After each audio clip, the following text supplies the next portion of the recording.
this morning about being connected, abiding in Jesus, being connected.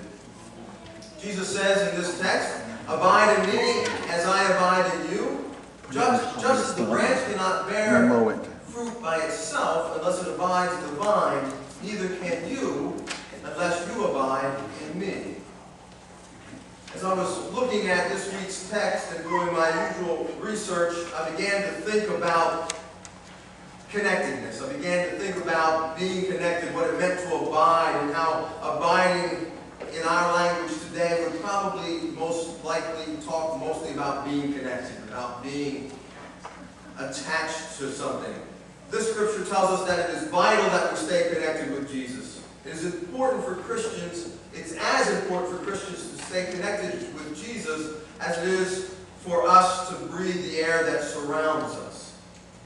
In my research, I saw a story that I had not seen for a long time. I think I remember reading it a while ago, but I hadn't seen it for a while. It's from Paul Harvey, one of his radio broadcasts. It's more than 20 years old, probably more like 25 years old.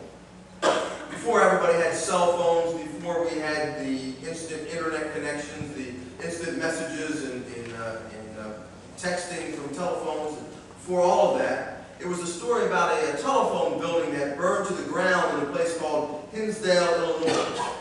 And when it burned, it left tens of thousands of people without telephone service. Tens of thousands. It was a major switching office, apparently. And it took several weeks to restore the phones to those thousands and thousands and thousands of people.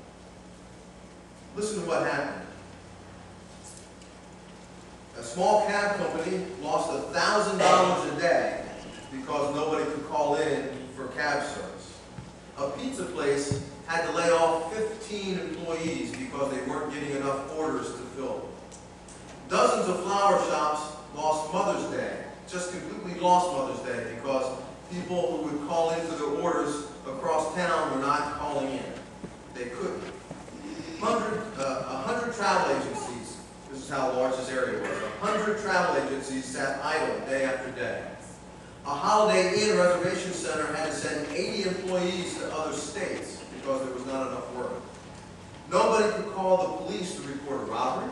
Nobody could call the fire department to report a fire. Nobody could call the ambulance squad if somebody needed an ambulance. Because people lost the ability to connect, to stay connected, businesses failed, because people died. Just imagine if you had a heart attack and you had no way to contact emergency services, no way to help your loved one. Many people lived from paycheck to paycheck and jobs were lost. It was devastating for people to be out of contact. It was a catastrophe. It was a disaster. We are so connected today that we don't often think about what it would mean not to be connected. I think we take it for granted. If my house phone is not ringing, then my cell phone is.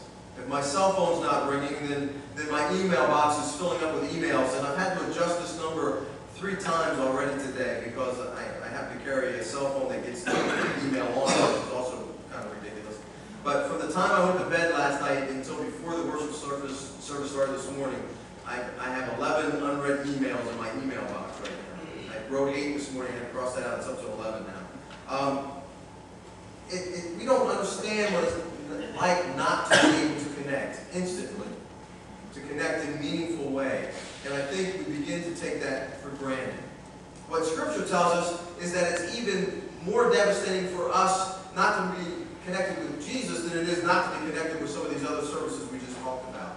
It's more devastating for us if we are not connected with Jesus. Jesus says, "I am the vine and you are the branches. Those who abide in me and I in them bear much fruit. Because apart from me, you can do nothing."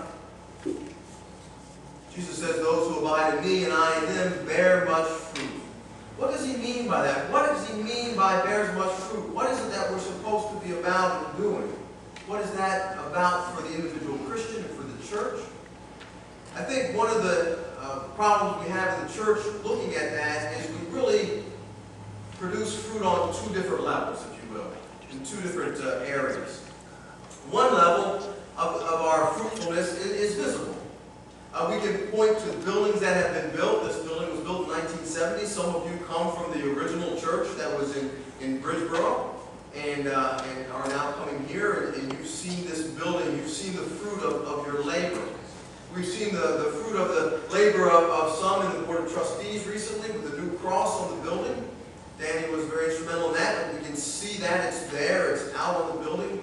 New parking lot lights. If you come at night, you can now see what you're doing when you're in the parking lot. They don't flash on and off and carry on, but we have new lighting, new light out or repaired light out in the prayer garden. So when you drive by here in the evening and the light is on, it's just beautiful. As you see that cross just lit up in the trees that surround it, it's just a gorgeous sight, and it's some of the visible fruit of what we are doing. We can see that, and that stuff is important. Some other visible fruit is the numbers of people coming out to worship. That's something we can see. The numbers of people that come to Sunday school classes. Money that we donate to different mission causes in our community and around the world. These are all visible things that we can see as the fruit of the labor of the church. And these things are important. But I think that the really important things, the really important fruit that happens many times are things that we just simply can't see. The less visible stuff. Like when a child